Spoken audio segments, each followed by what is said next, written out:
ঠিক যেরকমটা প্রত্যাশা ছিল, গতকাল আর গত পরশু আমাদের খেলার আড্ডার তরফে এই প্রথম কোয়ালিফায়ার ম্যাচ নিয়ে যে পার্টিকুলার পয়েন্টগুলো নিয়ে অ্যানালাইসিস করা হয়েছিল বা ডিসকাস করা হয়েছিল সেগুলোই যেন একেবারে অক্ষরে অক্ষরে মিলে গেল। পাঞ্জাব কিংসকে তাদেরই ঘরের মাঠে একেবারে উড়িয়ে দিয়ে বিধ্বস্ত করে নাকানি চোবানি খাইয়ে এই আইপিএলের প্রথম দল হিসেবে আরসিবি তাদের ফাইনালের টিকিটটা নিশ্চিত করে ফেললো। তো এদিন মুল্লানপুরে প্রথম কোয়ালিফায়ার ম্যাচে RCB captain Rajat Patidar toss জিতে ডেফিনেটলি আগে তিনি বোলিং করার সিদ্ধান্ত নিয়েছিলেন।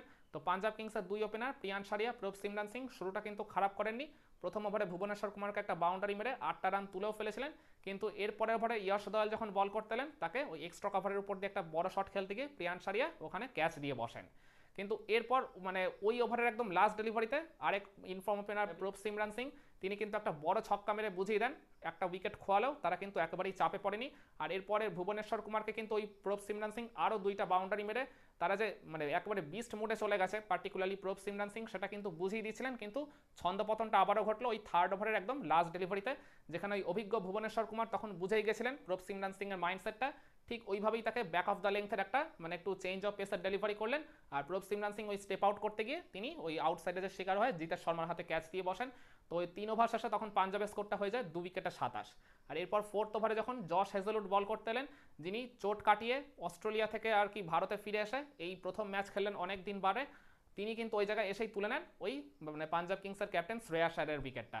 যে শ্রেয়াস আয়ারের আর কি জোম বলা হয় এই হেজেলউডকে, তিনি সেই ধারাটা অব্যাহত রাখলেন। তো ওই জায়গায় শ্রেয়াস আয়ারের উইকেটটা খুঁয়ে তখন all of a sudden Punjab প্রবল চাপে পড়ে যায় 30 রানের মধ্যে 3টা উইকেট হারিয়ে। আর এরপর মানে ওই জশ হেজেলউড তার পরের ওভারে মানে পাওয়ার প্লেয়ার একদম লাস্ট ওভারে যখন বল করতেলেন তিনি তুলে নেন তার স্বদেশী জশ ইংলিশের উইকেটটা, একদম সেফ ট্র্যাপে ফেলেই তাকে ওই জায়গায় আউট করেছিলেন। 38-এ 4 হয়ে যায়। কিন্তু এরপর বলতে হবে ওই মার্কাস টয়নিস তিনি কিন্তু ক্রিজে এসেই মানে একদমই আর কি নার্ভাস না হয় ওই মানে পাল্টা কাউন্টার অ্যাটাক করলেন এই জশ হ্যাজেলউডকে। ওই সেম ওভারই একটা 4 আর একটা ছক্কা মেরে তিনি মানে পাওয়ার প্লে 6 ওভার শেষে পাঞ্জাবের স্কোরটাকে নিয়ে চলে গেলেন 4 উইকেটে 48-এ। তখন কিন্তু ডেফিনেটলি এই জায়গা থেকে পাঞ্জাব কিংসের সামনে একটা ঘুরে দাঁড়ানোর খুব ভালো সুযোগ ছিল, যখন মানে ক্রিজের 2 ইনফর্ম ব্যাটার ছিলেন, মার্কাস টয়নিসের সাথে ছিলেন ওই জায়গায় নেহাল ওয়াধেরা। কিন্তু নেহাল ওয়াধেরার থেকে যে সাপোর্টটা এক্সপেক্ট করেছিল পাঞ্জাব কিংস সেটা তিনি একেবারেই দিতে পারলেন না। ওই ইয়াশ দয়াল যখন এর পরের ওভারে সপ্তম ওভারে বল করতেলেন একটা ব্যাক অফ দ্য লেংথের ডেলিভারিতে প্লেড অন হয়ে যান ওই মানে নেহাল ওয়াধেরা। 50 রানের মধ্যে 5টা উইকেট চলে যায়। আর এরপর অভিজ্ঞ শশাঙ্ক সিং আর ওই মার্কাস টয়নিসের মধ্যে একটা 10 রানের ছোট জুটি গড়ে উঠেছিল ঠিকই, কিন্তু যখনই মনে হচ্ছিল যে তারা খেলাটা আস্তে আস্তে ধরতে চলেছে, নবম ওভারে সুয়াস শর্মা বল করতে এসে তিনি একটা চমৎকার গুগলিতে ফিরিয়ে দেন ওই শশাঙ্ক সিংকে। শশাঙ্ক সিংয়েরই ডেফিনেটলি দোষটা ছিল বলতে হবে, তিনি মানে আরেকটু ধৈর্য নিয়ে একটু মানে পিচটাকে ভালো মতো রিড করে তারপর অ্যাটাক করতে পারতেন, একটু বেশি তাড়াহুড়ো করতে গিয়ে নিজেকে ওই জায়গায় আর কি মানে বোল্ড করে ফেললেন। আর এর ঠিক 2-3 বল পরেই মানে এদিন আবার পাঞ্জাব কিংসের হয়ে ডেবিউ হয়েছিল মুশির খানের, যিনি কিনা সরফরাজ খানের ভাই। তো ইম্প্যাক্ট সাব হিসাবেই তাকে নামানো হয়েছিল, কিন্তু তিনিও মানে সেই ভরসাটা দিতে পারলেন না। ওই ওভারের একদম ওই লাস্টের আগের ডেলিভারিতে তিনিও মানে এলবিডব্লিউর শিকার হয়ে আউট হয়ে যান। তো ওই জায়গায় 60 রানের মধ্যে 7খানা উইকেট চলে যায় তখন পাঞ্জাব কিংসের। আর এরপর 10 ওভার শেষে তাদের স্কোরটা থাকে 7 উইকেটে 71। ওখানেই তো বলতে গেলে ম্যাচ মানে পুরোটাই প্রায় খতম হয়ে গেছে।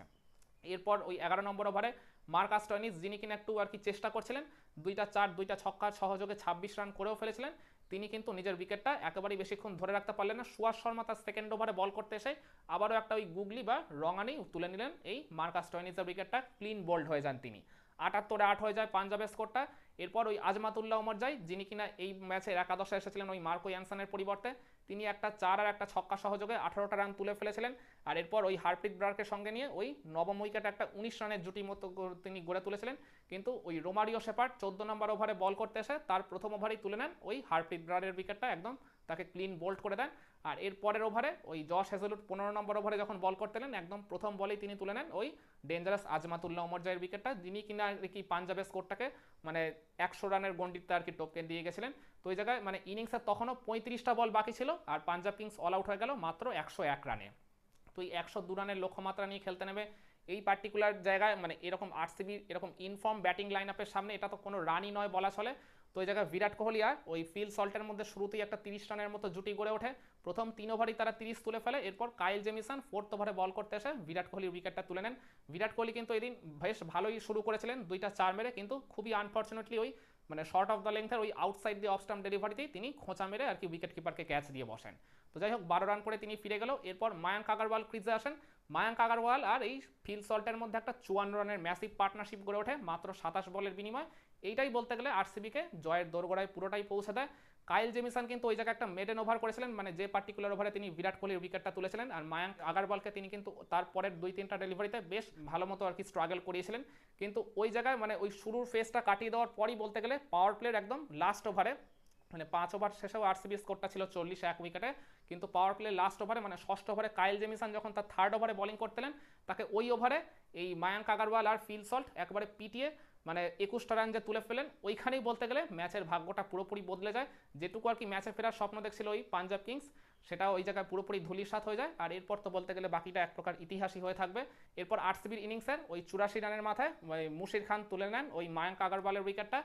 আর এরপর বলতে গেলে বাকি কাজটা করতে আর কোনো রকম সমস্যাই হয়নি ওই রজত পাতিদার আর ফিল সল্টের। তো ফিল সল্ট ওই জায়গায় একটা চমৎকার হাফ সেঞ্চুরি এদিনও ডেলিভার করলেন। তিনি 27 বলে 56 রানের অপরাজিত ছিলেন। আর অপরদিকে রজত পাতিদার তিনিও একটা 4 আর একটা ছক্কা মেরে মানে বলতে গেলে তারই মানে ছক্কায় মানে তারই ওই জায়গায় উইনিং শটে আরসিবি একদম 10 ওভার শেষেই এই ম্যাচটা জিতে নেয় 8 উইকেটের ব্যবধানে। মানে 10টা ওভার হাতে রেখে মানে 60 বল হাতে রেখে একদম ডমিনেটিং একটা ভিক্টরি পায় পাঞ্জাব কিংসকে তাদেরই ঘরের মাঠে হারিয়ে দিয়ে। আর শুধু তো হারালোই না, এই ম্যাচটা জয়ের সাথে সাথে তারা উঠে গেল এই আইপিএলের প্লে অফে। তাহলে এবার প্রশ্ন আসতেই পারে এই মানে প্রথম কোয়ালিফায়ার ম্যাচের টার্নিং পয়েন্ট আপনি কোনটাকে বলবেন? আজকের ম্যাচের তো টার্নিং পয়েন্ট কিছু বলতে লাগবে আলাদা করে।